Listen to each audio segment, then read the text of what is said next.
North Korean workers in China. Conditions are terrible. North Korean workers rioted. Welcome to China Uncensored. I'm Chris Chappell.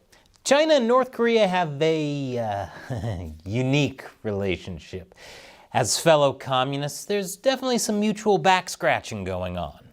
China helps North Korea evade sanctions. And North Korea sides with China on things like its genocide against the Uyghurs. They're really ride or die, as long as it's the Uyghurs that are dying. They even share a mutual defense treaty, but they definitely aren't friends. And nothing makes that clearer than the truly weird situation going on with North Korean workers in China. In January, in a sign of rare unrest, North Korean workers in China rioted. South Korea's National Intelligence Service says it's due to poor living conditions, including threats of starvation. Man, do you know how bad the living conditions have to be for North Koreans to complain about it?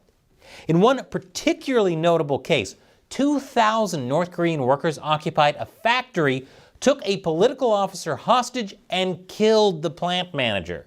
So, communists seized the means of production from communists. Oh no, is this going to be the start of some kind of super double communism? According to Radio Free Asia, the factory they occupied was a medical manufacturing and seafood processing plant. Medical manufacturing and seafood processing. What could possibly go wrong?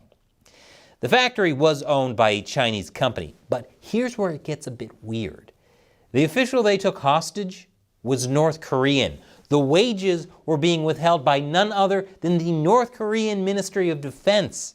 And that particular little piece of China is called the Yanbian Korean Autonomous Prefecture.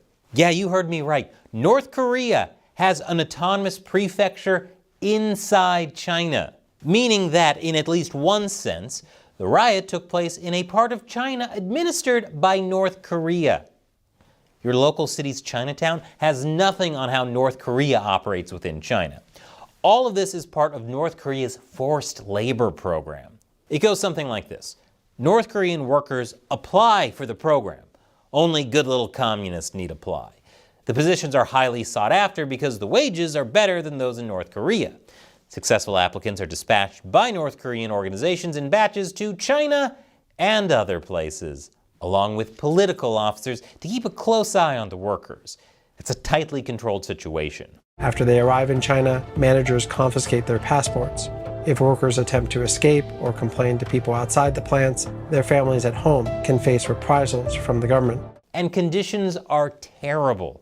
The work itself is relentless. Shifts at the seafood plants run 14 to 16 hours. Workers receive up to 1 day off per month, and few, if any, holidays or sick days. In seafood plants, the women sleep in bunk beds in locked dormitories, sometimes with 30 people to a room. Workers are forbidden from tuning in to local TV or radio, and from leaving factory grounds unaccompanied. Did I say terrible conditions? I mean really terrible. They also described a widespread pattern of sexual abuse. Most of the money the workers make goes straight to the North Korean government, which is why in 2017 the UN passed a resolution banning foreign companies from hiring North Korean workers. Under the resolution, all North Korean workers were supposed to be repatriated to North Korea by 2019. And get this, China signed the UN resolution and didn't follow it. Where have I heard that story before? There could still be as many as 100,000 North Korean laborers in China, mostly in restaurants and factories. What makes things even tougher is the fact that many of these workers stayed well past their usual 2 to 3 year deployments, thanks to COVID border lockdowns. Some have reportedly worked for as long as 7 years. On top of that, North Korea has been paying some workers in IOU vouchers rather than cash, or not paying other workers at all. The North Korean government owes about $10 million in back wages to workers in China, hence the riots. Of course, justice was swift. While some workers got paid, over 200 who led the riots were arrested, and authorities repatriated about half of them to the north. My condolences to the families affected. To keep making China Uncensored, I rely on support from viewers like you. Paying my staff and keeping the lights on isn't cheap, and the CCP would love it if I had to shut the show down. That's why I need your help.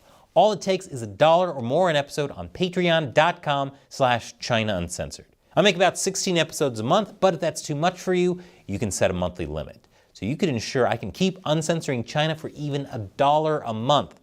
And as a thank you to everyone who gives on Patreon, I'll answer one of your questions at the end of these episodes. And today's question comes from Inside. So all the eastern neighbors hate China, and now the southern/western neighbors also hate China. Who is left? I keep wondering if the CCP wants to take over the world, shouldn't they have at least 1 or 2 friends? Even Hitler had Mussolini in Japan. CCP leaders, why don't you get some friends and then use these friends to take over the world? And don't worry, you can always backstab them later when the job is done. Well, Inside, you're right that a lot of China's neighbors really hate them. Even North Korea isn't a fan. There's a saying among North Koreans, Japan is our enemy of 100 years, China is our enemy of 1,000 years. But that doesn't mean the CCP doesn't have friends. They have many friends, all over the world, in fact. Here they are, influential American business leaders giving Xi Jinping a standing ovation at the recent APEC summit. Or take the case of the Solomon Islands. There were massive protests against Chinese encroachment. But because China had bought off the prime minister, that good friend signed a policing pact with China. It's amazing, really. The CCP lured foreign investment into China by promising access to the 1.4 billion person China market, and then used that money to buy off the global elite. Don't worry, the CCP will eventually backstab them. But this reminds me, a lot of you have been saying that it's next to impossible to search for China Uncensored on YouTube.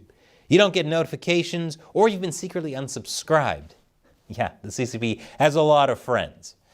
That's one of the good things about Patreon. In addition to providing the bulk of the funding I need to keep the show running, I upload episodes directly to Patreon, so it gets through all the YouTube algorithm BS, and you'll never miss an episode. So, thank you for your support and your question Inside. I hope you're enjoying the Patreon experience. You too can get the Patreon experience by clicking on that orange button. And click here to see a very interesting episode that talks about China's organ harvesting of prisoners of conscience hidden in a video game called RimWorld. Let me know what you think. Once again, I'm Chris Chappell. See you next time.